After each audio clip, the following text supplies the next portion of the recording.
أعوذ بالله من الشيطان الرجيم بسم الله الرحمن الرحيم اليوم نختم على أفواههم وتكلمنا أيديهم وتشهد أرجلهم بما كانوا يكسبون.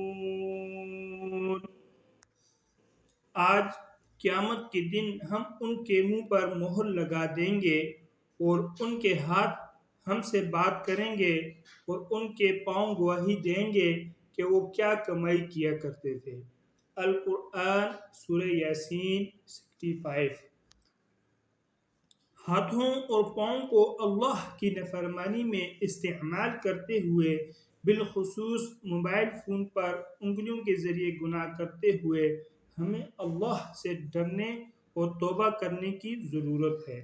وہ دن بہت قریب ہے جب ہمارے منہ پر مہر لگا دی جائے گی اور ہماری انگلیاں ہمارے گناہ بیان کرے گی. دوستو، اللہ تعالیٰ سے دعا ہے کہ اللہ تعالیٰ مجھے بھی اور آپ کو بھی گناہوں سے بچنے کی توفیق نصیب فرمائے اور نیک راستے پر چلنے کی توفیق نصیب فرمائے. وآخر دعوانا ان الحمد للہ رب العالمین.